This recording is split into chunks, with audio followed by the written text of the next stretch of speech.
Weronika Kober, sopranistka z Polski, przedostatnia uczestniczka etapu konkursu pieśni. No i zbliżamy się powoli do końca tych wykonań z pianistami. Zacznijmy od pytania o pieśni. Jakie pieśni pani śpiewała i dlaczego w ogóle zdecydowała się pani wziąć udział w tym konkursie, bo przecież nie jest to obowiązkowe? Wykonywałam dzisiaj pieśni Hugo Wolfa ze zbioru Italienisches Liederbuch.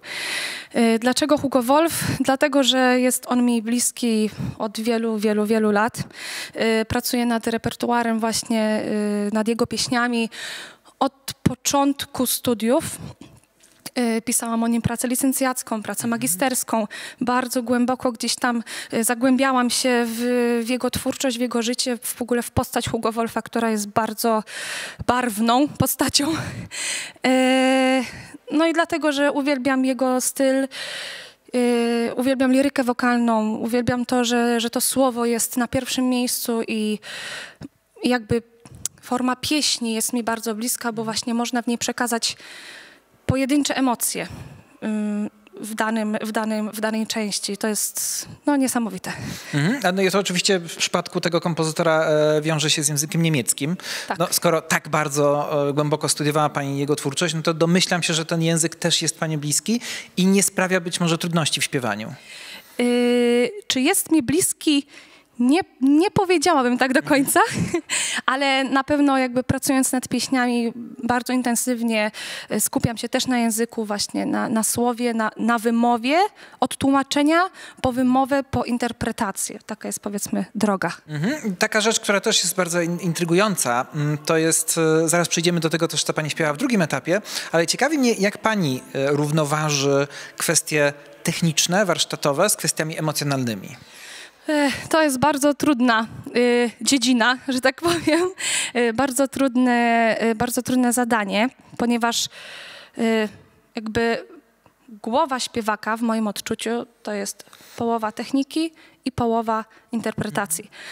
Kiedy czasami przeleje się za dużo tej interpretacji na stronę techniki, może to przeszkodzić. Wielokrotnie też zmagałam się z tym, że gdzieś te emocje dawały się we znaki kosztem właśnie techniki. No nie jest to łatwe. Czasem trzeba się troszeczkę pohamować, żeby gdzieś właśnie nie dać się ponieść. Ale jest to ciężka praca, która na pewno wymaga też doświadczenia.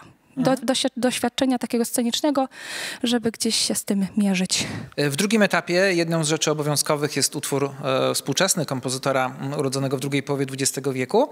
Co tutaj pani wybrała i jak pani się w takim repertuarze czuje? Powiem szczerze, że nie mam do czynienia z muzyką współczesną.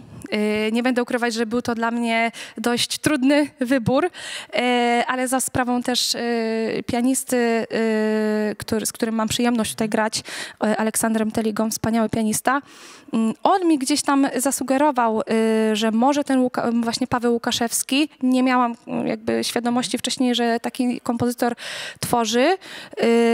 Wybrałam tą pieśń, ponieważ gdzieś właśnie wsłuchując się, poczułam, że jest mi gdzieś najbliższa chyba sercu. Szłam za słowem i to mnie chyba skłoniło do tego wyboru. Tu warto powiedzieć, że śpiewała pani pieśń do tekstu Jarosława Iwaszkiewicza. Tak. No ale też nie pamiętam, czy pani śpiewała Bacha w drugim etapie? Był pani wybrany? Był, właśnie. Tak, no więc tutaj mamy jeszcze inny świat zupełnie muzyczny. Oj, tak. Jak w baroku się pani czuje? Uwielbiam muzykę dawną. Uważam, że jakby stylistyka, sposób śpiewania, ponieważ jest on troszeczkę inny, różni się właśnie stylistyką od romantyzmu czy klasycyzmu, wiadomo. Bardzo lubię tą muzykę. Jak się w niej czuję? To jest dobre pytanie. Troszeczkę mam mieszane uczucia, szczerze mówiąc.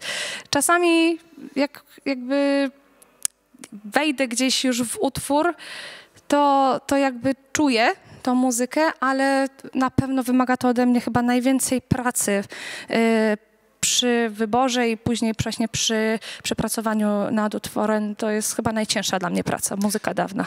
Ostatnie pytanie, które łączy pierwszy etap z ostatnim etapem. Jeśli pani się dostanie do ostatniego etapu, to między innymi na liście jest Mozart. Tak. W pierwszym etapie trzeba śpiewać Mozarta. Tak. A więc jaki jest pani stosunek do Mozarta? Mozarta uwielbiam. Mozarta uwielbiam za jego klasę, za jego wrażliwość na śpiewaka. Oczywiście nie jest to łatwe śpiewanie, ale bardzo wygodne w moim odczuciu. W sensie widać, że Mozart bardzo myślał podczas tworzenia swoich dzieł właśnie nad stroną też wokalną, jak chociażby dobór tekstu, czasami gdzie ustawić samogłoskę, tak żeby ona pasowała na wyższych rejestrach, wiadomo, tak żeby było gdzieś wygodniej technicznie. No, kiedyś mi powiedziała pewna profesorka, że jak umiesz śpiewać Mozarta, to zaśpiewasz wszystko. I ja uważam, że to jest prawda.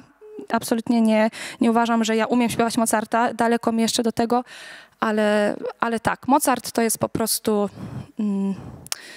taka, że tak powiem, taka półka, na której, półka muzyczna, w której naprawdę wychodzi wiele pod względem technicznym i interpretacyjnym.